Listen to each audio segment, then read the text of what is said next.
ABBA est un groupe de pop suédois fondé à Stockholm en 1972.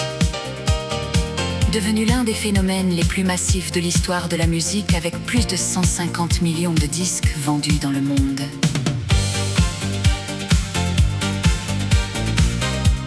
Formé par deux couples, Agnetha Fältskog avec Birger Ulvaeus et Anni-Frid Lyngstad avec Benny Andersson, le groupe tire son nom de l'acronyme de leurs 4 prénoms. L'ascension vers la gloire internationale. Le destin d'ABBA bascule le 6 avril 1974, lorsqu'il remporte le concours Eurovision de la chanson avec le titre Waterloo.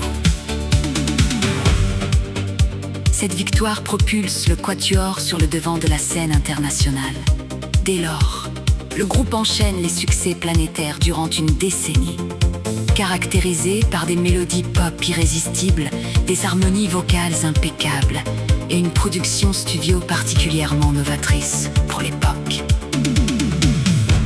Une usine à tubes planétaire.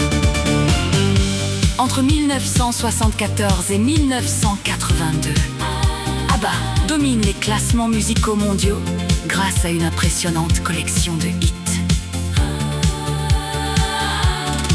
Parmi leurs morceaux les plus emblématiques, on retient Mamma Mia et SOS, qui installent définitivement leur popularité en Europe et en Australie. Dancing Queen, leur unique titre à atteindre la première place des classements aux États-Unis, devenu un hymne de la musique pop. Knowing Me, Knowing You et Fernando, qui confirment leur statut de superstar. The Winner Takes It All. Une ballade poignante qui reflète les tensions et les divorces successifs au sein du groupe. Séparation et héritage.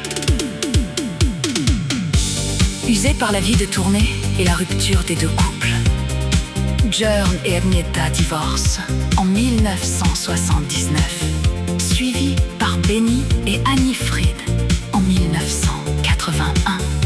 Le groupe cesse d'enregistrer ensemble à la fin de l'année 1982, sans jamais annoncer de séparation officielle. Malgré cette absence, la ferveur autour d'ABBA ne s'est jamais éteinte.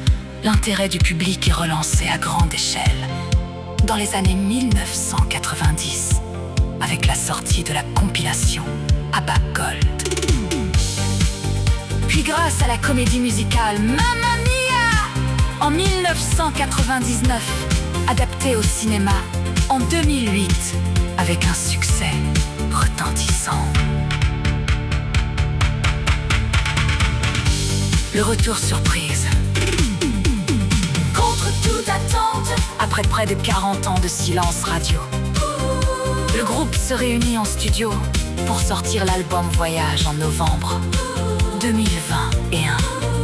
Ce retour s'accompagne d'un spectacle technologique inédit à Londres, où les artistes apparaissent sur scène sous la forme d'avatars numériques, rajeunis, baptisés les avatars, prolongeant ainsi leur mythe dans le 21e siècle.